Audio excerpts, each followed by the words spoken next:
Voilà, bonjour à toutes et à tous ceux qui se connectent pour cette soirée. On va laisser le temps à tout le monde d'arriver. Contente de voir que vous avez trouvé le chemin d'accès jusqu'ici.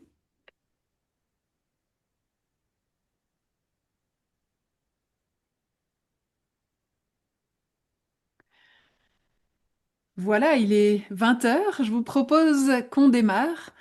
On a prévu une soirée ce soir autour du livre de Neil Blau qui s'appelle L'Évangile comme récit de paix, l'Église face à la guerre et à la violence. Et je me réjouis de pouvoir plonger dans ce livre avec vous ce soir, et notamment en présence de l'auteur du livre et aussi de la personne qui a écrit le quatrième de couverture. En tout cas, on va profiter de leur présence aussi pour pouvoir poser nos questions, pour pouvoir approfondir cet ouvrage. J'aimerais souhaiter la bienvenue particulière aux personnes qui m'accompagnent pour ce soir. Il y a notamment Neil Blau, on l'a dit, qui est auteur de ce livre, professeur émérite d'histoire de l'Église à la faculté de Vaux-sur-Seine, et puis ancien directeur du Centre Ménonite de Paris. Merci d'être là, Neil, et de faire cette soirée avec nous pour qu'on puisse découvrir ton ouvrage. Je voudrais aussi saluer particulièrement le professeur Frédéric Rognon, qui est avec nous, qui est ministre de l'Église protestante unie de France et aussi professeur de philosophie à la faculté de théologie protestante de l'Université de Strasbourg. Merci d'être là, Frédéric, et aussi de partager tes pensées et tes retours sur ce livre avec nous. Enfin, j'accueille aussi Christophe Paya, qui est professeur de théologie pratique à la faculté de Vaux-sur-Seine et responsable littéraire des éditions Edifac et des éditions Excelsis. Bienvenue à vous trois. On se réjouit de passer ce temps ensemble. Vous l'avez vu au démarrage de ce Zoom, la caméra est allumée, on enregistre cette soirée. L'idée, c'est qu'on puisse partager aussi cette vidéo sur YouTube pour que celles et ceux qui veulent découvrir ce livre puissent aussi encore la visionner en différé. Et si vous ne souhaitez pas y apparaître, vous pouvez bien sûr couper votre caméra. Mais si vous voulez rester, c'est toujours quelque chose aussi d'agréable pour les orateurs de pouvoir voir que vous êtes là, voir vos visages, si c'est possible, bien sûr. Au niveau de la durée, pour ce soir, je vous propose une durée d'environ 1 heure et avec le contenu suivant. D'abord, j'aimerais donner la parole à Christophe Paya pour aussi nous présenter la collection dans laquelle ce livre est paru. Puis je donnerai la parole à Neil pour la présentation de son livre.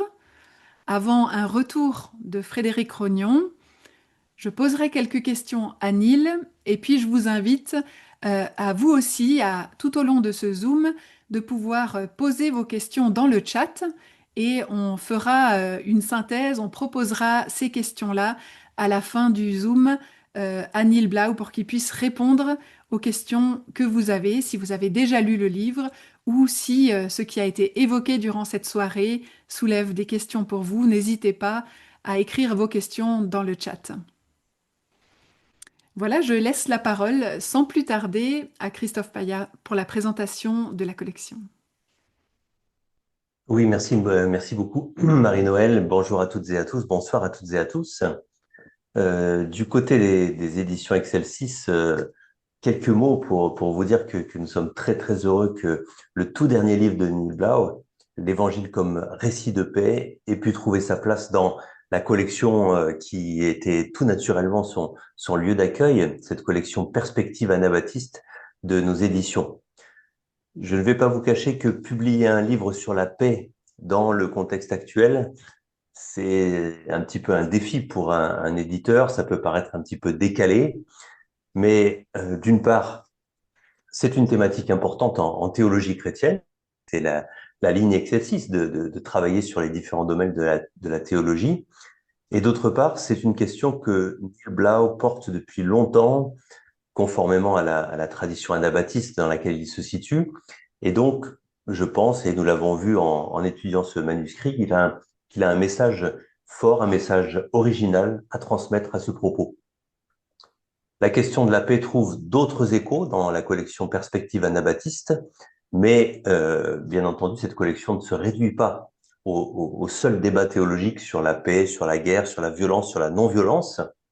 On trouve dans cette collection des livres sur l'histoire, l'histoire de l'anabaptisme, sur le salut, sur le péché, sur la catéchèse, même sur les Amish, et même, peut-être plus surprenant encore, sur la possibilité d'un dialogue pacifique, un dialogue de paix, respectueux avec l'islam, donc entre chrétiens et musulmans.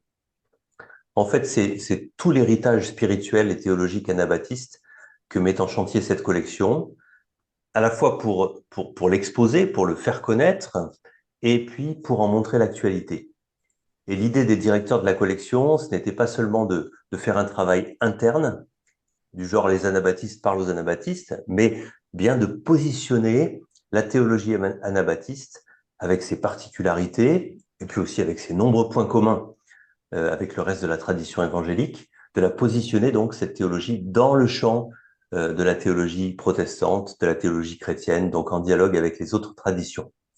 C'est, je crois, ce qu'a toujours voulu faire Neil Blau, l'auteur du livre dont nous parlons ce soir, et nous espérons vraiment, du côté des éditions Excelsis, que ce livre contribuera à ce dialogue continu, à ce dialogue essentiel. Voilà, c'est quelques mots que je voulais vous dire sur le livre et la collection. Un grand merci. C'est vrai qu'il y a un certain nombre de livres dans cette collection déjà. Ça fait des années qu'elle est enrichie année après année. En tout cas, voilà, merci pour aussi le travail et la collaboration de confiance qui est possible avec les éditions Excelsis. Je vous propose d'entendre Neil Blau expliquer et nous présenter son livre en quelques mots pour qu'on puisse déjà s'en faire une idée, surtout peut-être pour les personnes qui n'ont pas encore eu l'occasion de le lire. Voilà, bonsoir à tout le monde. Merci à Marie-Noël et au Centre d'études et formations de Bienenberg d'organiser cette soirée. Merci des paroles dites par Christophe sur la collection. Et je remercie aussi Frédéric Rognon de participer à cette soirée parce que j'ai beaucoup bénéficié de ses travaux sur Paul Ricoeur, Jacques Ellul, La guerre et la paix, Dietrich Bonhoeffer. Donc c'est un plaisir de l'avoir avec nous ce soir. Je vais essayer de résumer ce livre qui comporte trois parties. Une première partie biblique et théologique, une deuxième partie sur l'Église et une troisième partie sur la possibilité d'apporter la non-violence dans le monde. Donc, rapidement sur chaque partie. Donc, la première partie consiste à une comparaison de récits. Hein. Deux comparaisons différentes. Une première entre le récit biblique de la création et un récit babylonien de la création qui est contemporain au récit biblique. Et donc, dans le récit biblique, nous avons la création qui est faite par la par la parole de Dieu, l'être humain créé à l'image de Dieu, la création qui est prononcée bonne, tandis que dans le récit babylonien, euh, la création se fait par le meurtre et la violence, se fait par des conflits entre des dieux et des démons. La terre et le ciel sont issus d'un cadavre coupé en deux. L'humanité sort du meurtre d'un démon pour servir les dieux, c'est-à-dire les rois. Et donc, dans ce récit, le plus fort a raison. La violence et la domination font partie de l'ordre normal des choses. Il n'y a pas de sens de justice ou de solution d'issue. Hein. Dans la suite du récit biblique, évidemment, le mal fait son apparition, mais il n'est pas là au début. Hein. Et après le tour de Babel, qui produit un monde de peuples dispersés, divisés, Dieu appelle Abraham pour former un peuple qui sera une bénédiction pour toutes les familles de la terre. La deuxième comparaison, c'est la notion biblique de shalom qu'on trouve déjà chez les prophètes dans l'Ancien Testament. une paix, shalom, qui est accompagnée de justice, de bien-être, de santé, repris par Jésus, par les auteurs du Nouveau Testament. Donc, ce récit de Shalom est comparé à la Pax Romana, le contexte dans lequel Jésus et les premiers chrétiens ont vécu. Nous savons que l'Empire romain est fondé sur la domination, l'exploitation économique, la force militaire, un empereur divinisé. En fait, c'était un monde cruel où, encore une fois, le plus fort a raison. Donc, la réponse biblique à ce récit, c'est un amour qui se donne sur la croix. C'est le Christ qui appelle à sa suite. C'est l'apôtre Paul qui évoque la réconciliation de tout, hein. Et puis, l'Apocalypse qui évoque une cité qui descend sur la terre où les peuples seront réconciliés et la mort ne sera plus. Donc, une vision, une théologie, un récit de paix en contraste au récit qui proclame que le plus fort a toujours raison. Un récit qui traverse l'histoire jusqu'à nos jours. Donc, la deuxième partie concerne l'Église. Disons, quelle Église est impliquée par ce récit de la paix, hein? Et je pense que nous devons aller au-delà d'une foi seulement individuelle et comprendre les implications concrètes et réelles des notions clés de l'écriture, de nos liturgies, la paix, le pardon, la réconciliation, la repentance, la communion fraternelle. Et je porte une attention particulière à nos liturgies pour qu'elles ne deviennent pas simplement des choses habituelles, nos liturgies et des pratiques qui pourraient en sortir, hein. Par exemple, le baptême. Bibliquement, le baptême introduit dans la communauté où il n'y a ni juifs, ni grecs, ni esclaves, ni libres, ni l'homme et la femme. Les différences ne sont pas source de division, mais plutôt d'harmonie. Et ça pourrait produire, j'espère, pour les chrétiens, des attitudes antiracistes, acceptation de l'étranger, désir de justice, de paix qu'on pourrait apporter dans le monde. La scène, l'Eucharistie, remémore le Christ qui est au cœur de ce récit de paix, autour d'un repas, ce qui peut renforcer notre perspective sur le simple partage de nourriture et développer un souci pour ceux qui ont faim, ceux qui sont victimes de situations d'injustice. La confession des péchés nous rappelle que nous ne sommes pas meilleurs que les autres, mais bénéficiaires de la grâce, que nous sommes constamment appelés à la repentance, au changement, à la réconciliation. Et puis ça produit, j'espère, un regard honnête sur les défaillances de l'Église aujourd'hui et dans son passé. Dans un article intéressant de Paul Ricoeur, il suggère que les pratiques, les structures de pouvoir dans l'Église pourraient proposer plus de horizontalité à un monde où le pouvoir vertical d'en haut est très fort.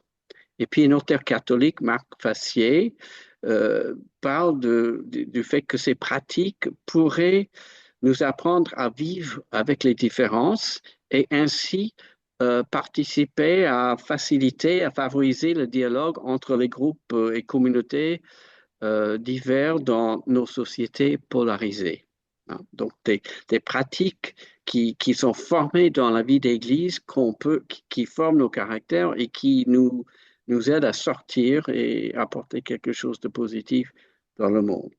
Et puis, la troisième partie, la pertinence de la non-violence. Et là, j'ai commencé par juste des définitions de la violence, des définitions de la guerre. J'ai abordé le mal, le péché, péché individuel, péché structurel, la notion de réalisme politique, justement pour ne pas rester dans la naïveté. Les, entre guillemets, pacifistes ont parfois tendance à une vision très optimiste sur la nature humaine et les possibilités de changement rapide. Faire l'option de la non-violence, c'est prendre conscience de toute la mesure de la réalité de la violence, une réalité profonde. J'ai un chapitre sur l'évolution de la pensée catholique et protestante, hein, c'est-à-dire que traditionnellement, depuis Augustin, il y a cette théologie d'une guerre juste. Et dans le monde catholique et dans le monde protestant, on navigue, on commence à voir que cette théorie ne marche pas vraiment. Et on chemine vers une pensée, une pratique de la paix juste. Et là, il y a des choses fascinantes et je pense que là, les Ménonites sont parfois devancés, hein. Je pense que un travail important, c'est de délégitimer la violence de manière théologique, euh, comme on a délégitimé l'esclavage, comme on essaie de délégitimer la violence contre les femmes et l'abus sexuel, hein. Je crois qu'il est aussi important de voir bien au-delà de l'Église locale, vers l'unité chrétienne, vers l'écuménisme. Euh, et je pense que la paix n'est pas une question ménonite ou anabaptiste, c'est une question qui concerne l'ensemble de la famille chrétienne. Et l'expérience de dialogue, de réconciliation entre églises où il y a le dialogue, le rapprochement, est déjà un lieu d'entraînement pour avoir un témoignage plus crédible, surtout face à l'histoire chrétienne trop pétrie de violence. Donc, porter la non-violence au-delà de l'Église dans le monde, il y a le geste individuel de l'objection de conscience, par exemple, mais j'ai appris de Paul Ricoeur, de Jean-Marie Muller, la nécessité, l'importance de l'insertion de la non-violence dans un milieu humain et communautaire. Et puis de Frédéric de Coninck, l'importance des groupes ayant des convictions fortes qui peuvent contribuer au changement social. On pourrait dire que l'Église pourrait être un de ces groupes avec des convictions fortes. Et puis, j'insiste sur la notion de la durée, du temps, la nécessité d'incarner la non-violence déjà bien avant les guerres et après les guerres. Euh, et malheureusement, dans l'Église, souvent on ne parle de la guerre que lorsqu'elle éclate et souvent euh, c'est trop tard. Et puis, nous pouvons voir aussi dans l'histoire longue, dans la durée, que l'Église, en dépit de ses défaillances, a favorisé la mise en place de structures qui favorisent la paix, hein. Structures comme l'État de droit, des structures qui minimisent la violence, comme la justice restauratrice. Et nous vivons dans un monde où ces choses sont fortement mises en question. Je suis très troublé par ce qui se passe actuellement aux États-Unis, en Russie. Nous pouvons questionner l'efficacité de la violence. On dit que la non-violence ne marche pas, mais est-ce que la violence, ça marche? Bon, si on prend un regard de plus de 100 ans, nous savons que la Première Guerre mondiale était la cause majeure de la Deuxième Guerre mondiale, où nous avons le Shoah, hein.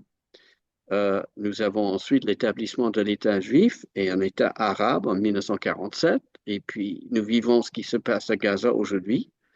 De la Deuxième Guerre mondiale, nous avons la guerre froide, la division de l'Europe, et puis nous vivons des retombées de cela en Ukraine aujourd'hui. Les problèmes résolus par la violence se poursuivent dans le temps, car la violence engendre la violence et la haine engendre la haine. Et puis je termine mes remarques en soulignant la nécessité et l'importance d'une spiritualité, d'un ancrage spirituel profond qui permet de faire face à la tragédie et aussi à l'ambiguïté de l'histoire. Voilà, je vais terminer là et puis en espérant que peut-être le temps de questions pourrait aider à clarifier certaines choses. Mhm. Un grand merci pour ce survol du livre qui permet aussi d'avoir une idée un petit peu des idées qui sont développées. Merci beaucoup. Je laisse la parole à Frédéric Rognon pour la réponse Et puis voilà, quelques pensées suite à la lecture de cet ouvrage et avant l'écriture de ce quatrième de couverture. Merci, merci Marie-Noël. Bonsoir à chacune et chacun. Très heureux d'être avec vous ce soir. Et je voudrais vraiment remercier chaleureusement Neil Blau pour nous offrir ce livre tellement bienvenu à notre époque où l'Europe résonne encore de nouveau de bruit de bottes, à l'époque où les religions, et en particulier le christianisme, à travers le nationalisme chrétien, se voient instrumentalisés, à l'époque aussi où beaucoup de nos contemporains voient dans les religions une menace pour la paix, les religions comme fauteurs de guerre. Et là, on a vraiment un livre qui nous fait du bien, hein, qui nous fait réfléchir, qui nous fait avancer. Euh, j'ai vraiment eu un grand plaisir à lire Neil Blau, un plaisir à la fois intellectuel et spirituel parce que Neil écrit ce livre avec cœur, avec foi et avec intelligence. Quand je le lis, je pense au commandement du Christ. Tu aimeras, commandement déjà de l'Ancien Testament, cité par le Christ. Tu aimeras le Seigneur ton Dieu de tout ton cœur, de toute ta pensée, de toute ton âme, de toute ta force. Et je vois que Neil Blau, à travers ce livre, eh bien, il aime, il adore le Seigneur de toute son âme, de toute sa force, de tout son cœur, mais aussi de toute sa pensée. C'est-à-dire qu'il met toute son intelligence au service de notre Seigneur et il nous permet eh bien, d'actionner, de mobiliser notre intelligence dans notre vie de foi. Euh, Neil Blau, dans ce livre, fait preuve de beaucoup de pédagogie. C'est un livre qui est tout à fait accessible, tout à fait lisible par tout un chacun, et en même temps une grande érudition. Il suffit de voir l'index des noms pour voir toutes les références. Donc bon, c'est le fruit d'années et d'années de recherche, mais qu'il rend accessible, qu'il met à notre portée. Et le choix qu'il a fait d'aborder la question de la paix par le biais des récits de paix, je trouve ça particulièrement stimulant parce que ce sont des récits et qu'en tant que chrétiens, nous avons à notre disposition des ressources spirituelles, des ressources narratives, des ressources symboliques, mais essentiellement des ressources spirituelles à travers ces récits. Et comme il vient de le dire, voilà, il met en tension le récit de Enuma Elish, donc le récit de Babylone, avec le texte de création biblique. Et c'est particulièrement stimulant de voir comment ces récits eh bien, entrent en tension les uns avec les autres et quels sont les récits que, en tant que chrétiens, nous pouvons privilégier. Alors, je vais dire simplement ce qui m'a le plus touché dans ce livre. Je dirais que j'ai été particulièrement intéressé euh, par la mise en tension de Shalom et de Pax, le Shalom biblique et la Pax Romana. Et Neil nous rappelle que la Pax Romana a une dimension religieuse. Peut-être qu'on l'oublie, et c'est quand même capital. Cette Pax Romana qui était une paix imposée par le plus fort et une paix qui se confond avec la sécurité. Alors que le shalom, eh bien, c'est, comme le dit le psaume 85, c'est une paix qui ne peut pas être dissociée de la justice. Justice et paix s'embrassent. En d'autres termes, la paix sans la justice n'est pas la paix, la justice sans la paix n'est pas la justice. Shalom, c'est vraiment tout à fait autre chose que la Pax Romana. Et donc là j'ai trouvé une mise en question radicale et tellement actuelle de la paix confondue comme avec la sécurité. La paix n'est pas la sécurité. La paix, c'est le shalom qui vient de Dieu et qui, au cœur de la Pax Romana, dit-il, eh bien, met du lien, met de l'harmonie, met de la justice entre les hommes. Alors j'étais aussi beaucoup intéressé par tout le développement sur l'Apocalypse. Comment lire l'Apocalypse? Y a-t-il une violence de Dieu? Est-ce que la violence fait partie de l'être de Dieu dans l'Apocalypse? Et Neil nous propose de lire l'Apocalypse comme une résistance à l'idolâtrie de la Pax Romana. Et de voir dans le récit de l'Apocalypse l'agneau immolé comme clé de lecture de l'histoire humaine, qui nous incite à la persévérance et à l'engagement. Là, cette interrogation sur des lectures qui mettent en avant la violence de Dieu pour justifier la violence des hommes, j'ai trouvé ça particulièrement fort et particulièrement vrai et, et actuel. Alors, il y a un autre point qui m'a beaucoup intéressé, c'est moi qui ne suis pas anabaptiste, hein, je suis ministre d'une église luthéro-réformée, mais je suis peut-être un crypto-anabaptiste, ou en tout cas, je suis très proche par ma sensibilité de l'anabaptisme et notamment de son insistance sur la non-violence. J'ai reçu, j'ai découvert le regard que Neil porte au nom de la tradition anabaptiste sur le lien entre Ancien et Nouveau Testament, refusant toute tentation marcionnite, hein. Marcion voulait faire de l'Ancien Testament un livre à rejeter parce qu'il parle d'un Dieu guerrier et le Nouveau Testament un livre de paix. Et Neil propose de voir plutôt que cette alternative entre l'Ancien et le Nouveau, plutôt une révélation progressive. Une révélation qui culmine en Jésus-Christ, mais qui commence déjà dans l'Ancien Testament. Et, et c'est vraiment pour moi un éclairage, une grille de lecture particulièrement stimulante. Et puis alors il fait référence dans le même ordre d'idées à un auteur que j'affectionne tout particulièrement, qui est René Girard, qui voit lui aussi cette révélation progressive à travers l'ensemble de l'écriture.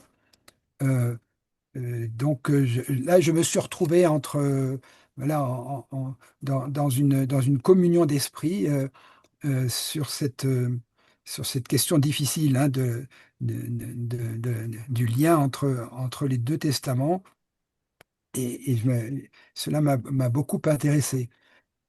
Alors, tout ce qu'il dit sur l'Église m'a parlé aussi, et j'ai trouvé tout à fait original de, de se demander par quel biais l'Église peut rendre visible le récit de paix et de réconciliation, avec une insistance sur la liturgie. Neil l'a dit à l'instant, mais je voudrais y revenir parce que quand on parle de paix transmise par l'Église, un message de paix transmis par l'Église, on va peut-être plutôt penser à la prédication, le contenu de la prédication, ou à la vie communautaire dans la vie d'Église. Et tout ça est important aussi. Mais de mettre l'accent sur la liturgie, ça m'a vraiment déplacé, ça m'a amené à ouvrir les yeux sur une dimension que j'avais sans doute négligée.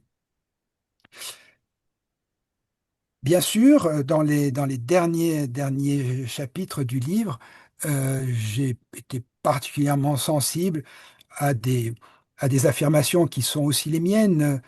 Comment déconstruire, toujours important de déconstruire, de délégitimer certains récits qui justifient la violence, qui la légitiment, et en particulier déconstruire le récit du réalisme politique, de la violence au nom du réalisme. Ça, je crois que c'est tout à fait essentiel aujourd'hui, c'est même décisif.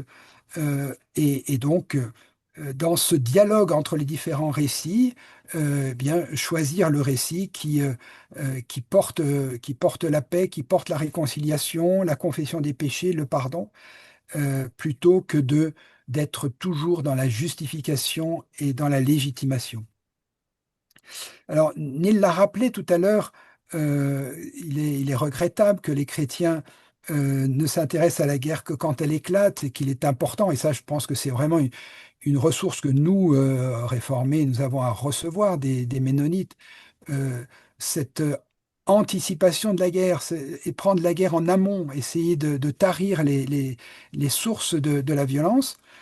et ne pas attendre qu'elle éclate, parce que quand elle éclate, ben, il n'y a plus grand-chose à faire.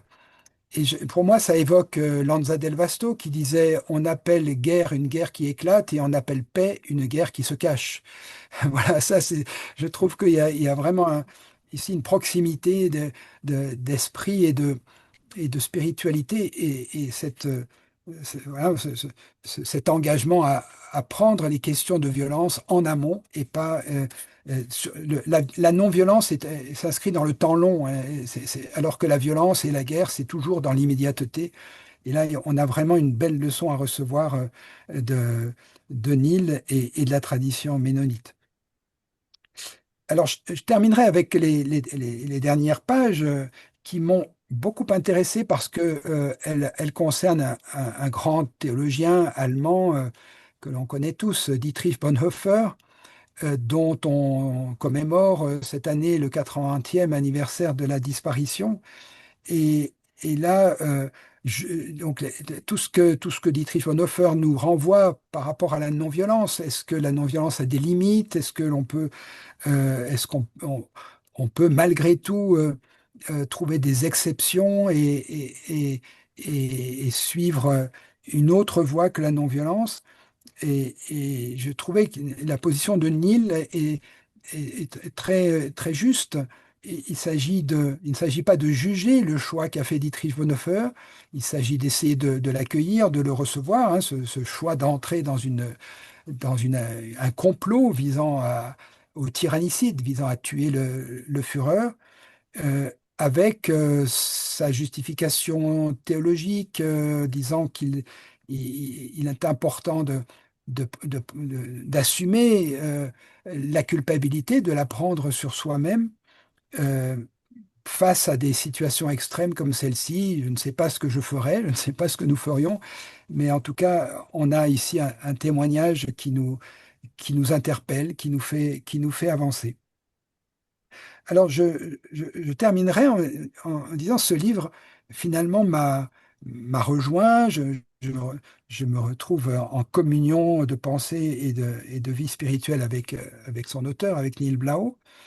Et, et pour moi, il évoque, par sa radicalité, c'est un livre vraiment de positions assez radicales qui sont aussi les miennes, il évoque ben, ce que disait Martin Luther King depuis sa prison de Birmingham, où on l'accusait d'être un extrémiste, l'accusait d'être un radical, et il répondait notamment aux pasteurs et aux ecclésiastiques qu'il avait mis en cause, eh bien, l'important, c'est pas d'être radical ou d'être modéré, c'est de savoir de quelle radicalité, de quel extrémisme nous sommes porteurs. Et si c'est l'extrémisme de l'amour, je préfère être un extrémiste de l'amour qu'un tiède ou qu'un extrémiste de la violence. Et là, le livre de Neil Blau a, pour moi, évoqué voilà, cette radicalité-là, la radicalité de l'amour qui ne fait pas dans la mesure, qui est à la fois lucide, hein, sans naïveté, mais qui nous invite à suivre le Christ jusque-là. Encore un grand, grand merci, toute ma gratitude à toi, Neil, pour ce que tu nous offres à travers ces pages. Merci beaucoup, Frédéric, pour ce retour aussi sur ce livre. Et ça aide de pouvoir aussi le penser en 3D avec encore les échos de quelqu'un d'autre. Merci beaucoup pour tout ce que tu as pu aussi apporter. Je vous propose qu'on passe maintenant à un temps de questions-réponses. J'ai préparé quelques questions et je vous invite aussi à noter vos questions dans le chat si vous en avez. Ça permettra de les relayer ensuite auprès de Neil pour qu'il puisse lui aussi voilà, se positionner, qu'il puisse aussi répondre éventuellement à vos questions ou peut-être aussi à vos, peut-être aux sujets sur lesquels vous avez vous-même quelques hésitations, etc. N'hésitez pas à écrire dans le chat et puis on le reprendra dans cette deuxième partie et vers la fin de cette soirée ensemble. Quelques questions déjà auprès de toi, Neil. Ce livre a une couverture un peu particulière. Alors, je ne sais pas si tout le monde le voit, mais il y a un tableau qui est dépeint ici, un tableau du Peaceable Kingdom, donc du royaume de paix, qui est, euh, qui est fait par Edward Hicks. Et puis, je voulais voir si tu serais d'accord de nous en dire quelque chose de ce tableau un peu particulier où on voit un petit enfant au milieu de plein d'animaux et puis il y a aussi des humains dans ce tableau. Est-ce que tu peux nous en dire quelques mots?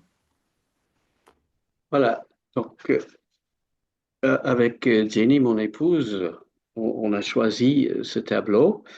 Euh, Peut-être en premier lieu parce que je me réfère, je ne l'ai pas dit, beaucoup à un livre de Stanley Hauerwas qui s'appelle Le Royaume de paix, qui me renvoie à ce tableau qui date, je pense, de 1820. Euh, il vient d'un peintre et d'un prédicateur quaker, hein. Et donc les Quakers sont aussi connus pour le témoignage pour la paix. Et donc euh, la première partie, ça évoque Ésaïe 11 et Ésaïe 65, où le lion et l'agneau, le loup et les enfants vivent ensemble en paix. Donc une vision pour l'avenir, la vision du shalom. Et en arrière-fond, vous avez une scène avec les Quakers. Il y a William Penn et des Amérindiens qui ont signé un traité de paix en 1682 dans la colonie de Pennsylvanie. C'est l'une des seules colonies qui a traité les indigènes avec justice. Et d'ailleurs, c'est une des colonies où beaucoup de Mennonites ont émigré aussi, attirés par la vision de William Penn. Voilà. Merci, ça explique. Alors pour celles et ceux qui l'ont pas sous les yeux, vous pouvez aussi le voir sur le site des éditions Excelsis. Effectivement, merci de ces explications. On se demande, quand on voit tous ces animaux, on se dit mais pourquoi? Merci beaucoup pour ces clarifications. Pourquoi est-ce que tu as écrit ce livre et puis pourquoi maintenant? Ah, ah bah pourquoi? D'abord, c'est un sujet qui me travaille depuis ma jeunesse, et puis le contexte de la guerre au Vietnam, où justement j'étais confronté à la question disons, de la violence et non-violence et confronté à des positions de mes amis ménonites et puis d'un certain déjà nationalisme chrétien où on me disait qu'il fallait aller au Vietnam pour faire mon devoir chrétien, pour combattre le communisme. Et puis, à partir de là, dans mes études, c'est une question qui m'a beaucoup occupé l'esprit pendant des années. Euh, j'ai écrit parfois, et puis j'étais souvent, je dirais, le ménonite de service dans des colloques où il fallait parler de non-violence. Donc ça permet d'avoir des archives, disons, pendant des années, des années. Et puis pourquoi maintenant? Bon, parce que il me semblait que c'est quelque chose de très important. Et puis la retraite m'a donné le temps de lire et d'essayer de faire quelque chose de cohérent à partir de, disons, j'avais encore des questions et ce travail m'a aidé à répondre à certaines de mes questions. Merci beaucoup. On dit parfois que, on a un public cible quand on écrit un livre, qu'on a un public cible en tête, qu'on a une idée de personnes à qui on voudrait s'adresser tout particulièrement. À qui est-ce que ton livre s'adresse? On pourrait, bon, comme Frédéric Ron l'a dit, j'espère que c'est lisible par tout le monde. Donc, c'est écrit pour ceux qui se posent la question de la paix et j'ai quand même fait l'effort. Bon, c'est dans une collection ménonite si on veut, mais je cite beaucoup d'auteurs. C'est une gamme d'auteurs catholiques, beaucoup de catholiques, beaucoup de protestants, pas mal de mennonites et des évangéliques. Et j'essaie de faire un appel à partir de toutes ces ressources, toutes ces théologies, euh, à montrer que la question de la paix est une question pour tous les chrétiens et pour toutes les églises. C'est pas, je dirais, si c'est une spécificité ménonite, on est mal barré, quoi. Mm. Mm. Donc la paix comme appel à toute l'Église. Oui, oui, bah c'est ça, l'appel à l'écuménisme, la paix entre les chrétiens, parce que Mhm. si on n'est pas en paix entre nous, on n'a pas beaucoup de crédibilité non plus. Mhm. Et un élément d'un auteur catholique, Marc Fassier, qui a fait sa thèse sur Auerbach et avec Auerbach, qui parle de la nécessité d'un contre-témoignage, c'est-à-dire que qu'on se rend compte et qu'on dit clairement les défauts, les défaillances de l'Église tout au long de l'histoire par rapport à la violence.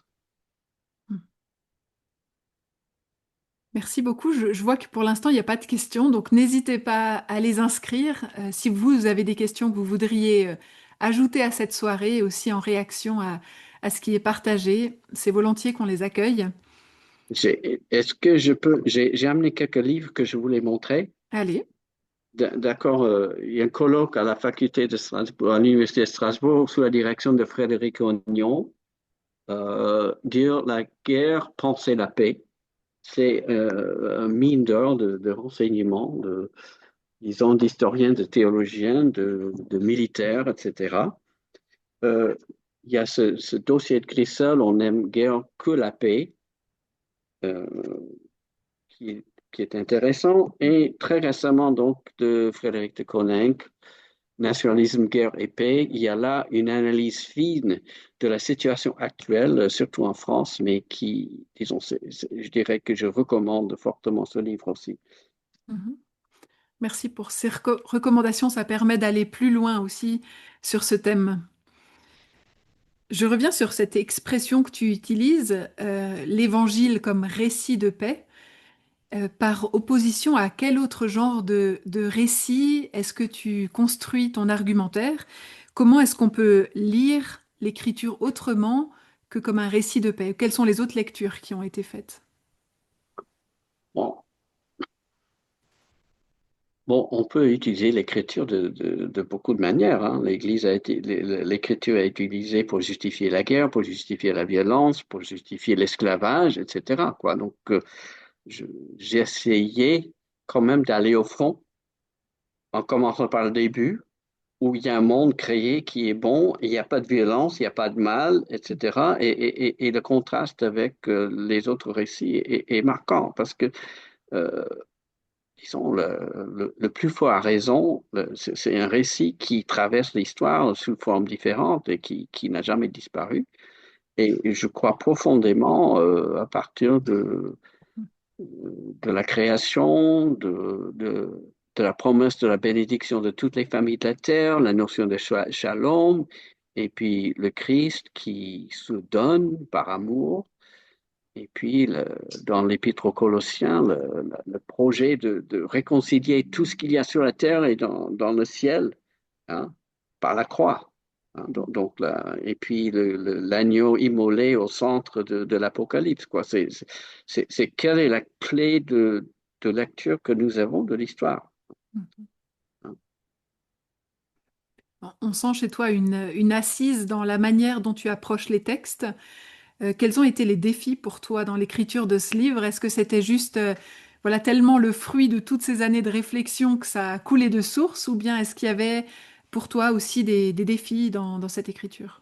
Bon, un des grands défis, j'en ai pas trop parlé dans ma présentation, mais c'était, et Frédéric Rognon l'a évoqué, la question de la violence dans l'écriture, la violence dans l'Ancien Testament, la soi-disant violence dans l'Apocalypse. Et donc, j'essaie de travailler cela aussi sérieusement que possible. Et là encore, il y aura des interprétations différentes, mais pour l'Ancien Testament, je me suis beaucoup référé à Walter Brueggemann, donc un exégète américain de renommée et qui vient récemment de décéder, mais qui a travaillé cette question de fond et qui dit qu'on peut pas disons qu'on peut pas ignorer le fait qu'il y a de la violence dans l'Ancien Testament et que souvent cette violence est associée à Dieu. Mais en même temps, il va dans le sens que la violence disons, c'est une violence pour protéger un peuple faible contre ceux des ennemis qui ont des technologies de guerre très puissantes. Euh, on pourrait dire que ça, c'est plutôt une sorte de théologie de la guerre juste, hein. Mais cette progression dans l'histoire, la création qui est bonne, le shalom qui va vers le Christ, et donc le sermon sur la montagne où hein, il y a l'amour de l'ennemi. Je dirais ou dans la pensée de René Girard, le Christ est le bouc émissaire qui enlève la nécessité de faire des boucs émissaires, de trouver une victime pour porter la culpabilité et puis le tuer pour faire la paix. Et puis le Christ est le bouc émissaire qui met fin à cette logique, hein. Et Girard trouve cette logique déjà dans l'Ancien Testament, et puis c'est vraiment intéressant. Il dit que c'est la spécificité de la tradition judéo-chrétienne. Mhm. Mais malheureusement, la tradition judéo-chrétienne est tout à fait capable d'entrer dans la logique du plus fort, surtout quand on entre en alliance avec les pouvoirs politiques, ou une alliance trop proche, voilà. Une alliance qui justifie tout ce que fait un État. Merci. J'ai encore une dernière question à te poser. Je ne sais pas si le chat est ouvert. J'espère que c'est Bon- possible d'écrire des Bonsoir, messages. Marie-Noël, je sais pas si vous m'entendez, j'ai l'impression que non, moi je n'arrive pas à écrire, donc je Ok. pense que c'est pour ça qu'il y a pas de questions. Alors, on va essayer de fonctionner autrement à main levée ensuite pour les questions. Je pose juste ma dernière question et puis après, je regarderai qui a la main levée aussi pour que vous puissiez poser vos questions. Euh, Neil, si les lecteurs ou les lectrices ne devaient retenir qu'une seule chose de ton livre, qu'est-ce qu'ils devraient en retenir? Il n'y a pas une question plus facile. Non, c'est la dernière. D'accord. Mais je dirais, il y a, disons, au début de notre siècle, le Conseil œcuménique a lancé un projet qui s'appelle les Décennies pour vaincre la violence. Et jusque-là, il y avait un débat entre les tenants de la guerre juste et les pacifistes. Et dans ce décennie, on essaie de changer les termes du débat. C'est-à-dire pour trouver les points d'accord. Et le point d'accord, c'était dans les deux camps, on est d'accord qu'il y a trop de violence dans le monde et que l'appel à l'Église est de faire diminuer cette violence. Et donc, je dirais que si, quel que soit son positionnement sur cette question de guerre juste, je pense j'espère qu'on peut tous être clairs sur disons, sur le fait qu'il y a trop de violence dans le monde, à tout niveau de la société, tous les niveaux de la société, hein. Mhm. Merci beaucoup. On a des questions qui commencent à apparaître. Je crois que vous pouvez écrire à Clément Blanc qui est à la modération. Merci Clément aussi de nous assister dans cette soirée. Une question de Daniel. Je ne sais pas si tu la vois, Neil. Tu la vois? Ou c'est moi? Sinon, je te la lis. Euh, Netanyahou, mais je pense Netanyahou mentionne qu'aucun non-juif ne doit vivre à l'ouest du Jourdain. Y a-t-il une référence biblique? Alors, on est là dans des questions spécifiques sur un conflit particulier en lien avec les textes. Est-ce que tu souhaites répondre à cette question? Euh, Moi, je dirais que je trouve assez difficile de comparer l'État Israël actuel au peuple d'Israël à travers l'histoire, hein. Et donc, dans la mesure où une telle référence est utilisée pour pouvoir, je dirais, opprimer ou évacuer un peuple côté duquel on est censé vivre, euh, c'est une interprétation, donc il faudrait voir la référence biblique, mais c'est intéressant que dans l'Épître aux Romains, Paul change la promesse, la bénédiction que Dieu a promis une terre à hériter à Abraham, il a promis le monde. Et puis, dans l'envoi des disciples dans Matthieu 28, les disciples sont envoyés vers les nations. Et donc, le peuple de Dieu prend un caractère aussi international. Et puis, c'est aussi le caractère du peuple juif aujourd'hui, hein. Il y a plus de juifs dans la diaspora. Et donc, on ne peut pas simplement associer Israël au judaïsme dans son ensemble. Et puis, il y a des débats féroces au sein du judaïsme. J'écoute surtout des femmes rabbins. Il y en a une aux États-Unis qui a un discours qui est pro-Israël, mais hyper critique sur la politique actuelle à Gaza. Donc Ce sont des débats d'interprétation. Et puis, l'interprétation est toujours disons, ça sera toujours un débat. Et chacun cherche à convaincre les autres. Merci beaucoup. Est-ce que tous ceux qui auraient envie de poser une question ont pu écrire un message à Clément Blanc? Je regarde juste si je peux voir. Je vois une Ah, je main. vois une main de Hervé Diebold. Si tu veux prendre la parole courtement. Donc, c'est une question de Christiane Diebold que je relais. Ah, Est-ce que vous pouvez préciser le rapport que vous faites entre paix et justice? Parce qu'on a l'impression que souvent, la paix consiste à avaler des couleuvres et à accepter beaucoup d'injustices. Effectivement, je dirais que c'est la vision déjà des prophètes. Euh, le mot shalom est très riche et on peut le traduire par paix, par la prospérité, par le bien-être, et puis c'est toujours associé à la justice, comme Beaufrère-Grognon a cité le psaume 85, où paix et justice s'embrassent. Effectivement, une véritable paix ne peut pas être sans justice.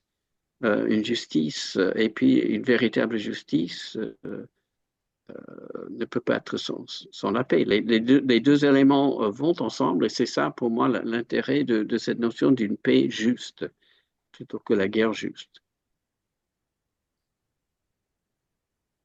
merci beaucoup pour cette question et les éclairages. Est-ce qu'il y a encore d'autres questions? J'en vois plusieurs qui ont encore été écrits. Quelles approches et quels messages pouvons-nous porter, pardon, je vais juste, et voilà, quelles approches et quels messages pouvons-nous porter sur la paix à des peuples et populations opprimés par la violence et la force, soit d'une armée extérieure, soit d'une dictature violente? C'est une question de Loïc. Quelles approches et quels messages pouvons-nous porter sur la paix à des peuples et à des populations opprimées? Je serais content d'abord d'entendre Frédéric Ognon à ce sujet. J'aurais des idées, mais je ne sais pas il serait d'accord d'intervenir.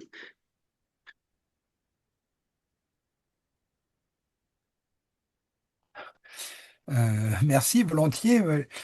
C'est la Je... patate chaude qu'on se refile comme ça, hein. Non, non, non. Euh, alors, les- c'est évidemment toujours difficile de ne pas donner l'impression de donner des leçons à des peuples qui sont opprimés et qui sont, en tout cas, une partie de la population est tentée par des réactions violentes, par des guérillas, voilà. Mais le- sans avoir un discours péremptoire ou condescendant, simplement avec beaucoup d'humilité. Moi, j'ai rencontré hein, des personnes qui étaient tentées par la violence. Bon, j'ai vécu en Nouvelle-Calédonie pendant plusieurs années et voilà, le discours que je tenais, c'était de dire il suffit de réfléchir un peu. Où sont les armes? Les armes sont toujours sont toujours plus nombreuses chez l'autre et donc avoir recours à la violence, même quand on pense pouvoir inverser le rapport de force, c'est particulièrement contre-productif parce que si on est plus faible, c'est précisément par la non-violence que l'on peut renverser le rapport de force. La, la non-violence permet, euh, comme, certains le disaient, nous avons gagné par la non-violence parce que nous étions les plus faibles. Et, et puis, là encore, sans faire de leçons, mais donner des exemples historiques, montrer à quel point la non-violence peut être une ressource efficace, peut être une ressource, et surtout quand on s'adresse à des chrétiens, peut être une ressource aussi de fidélité. C'est la dialectique entre efficacité et fidélité. Euh, cette histoire est trop peu connue. En Nouvelle-Calédonie, j'ai passé je ne sais combien de fois le film Gandhi dans les tribus Kanak parce que Gandhi était dans une situation coloniale et on ne connaît pas forcément cette, cette force de la non-violence qui a été exercée dans des quantités de, de situations, de contextes dans l'histoire.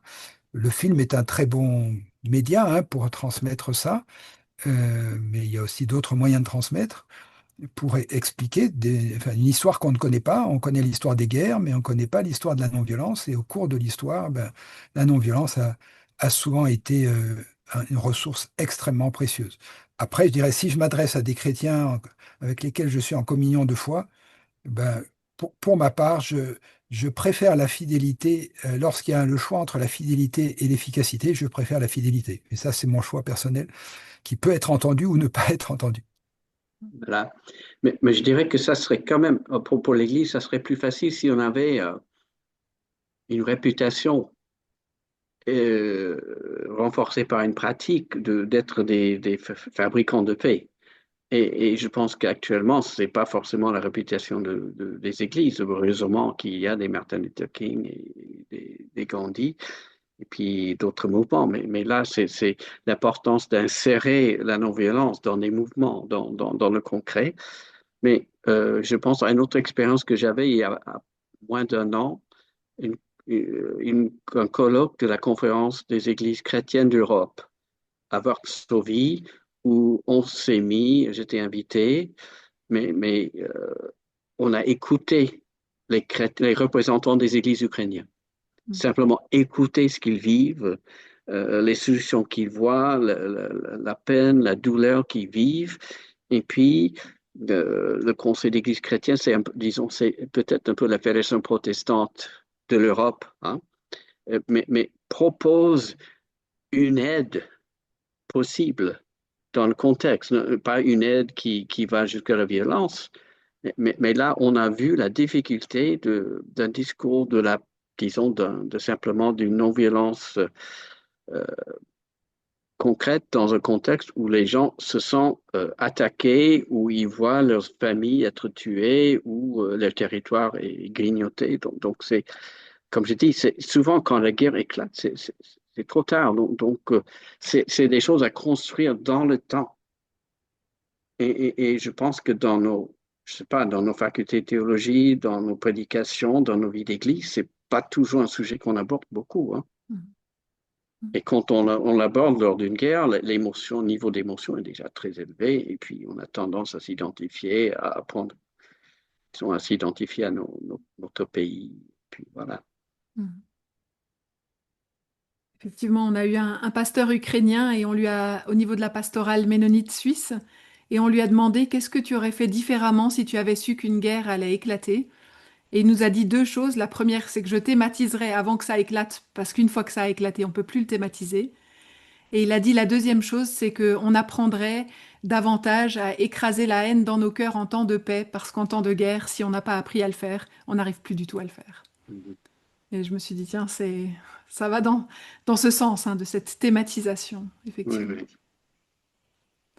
Il y a encore une question, Neil. Quelqu'un qui dit, c'est Clément qui dit, je ne suis pas sûre d'avoir bien compris quel était ton regard sur la légitimité du monopole de la coercition physique à l'intérieur d'un état de droit.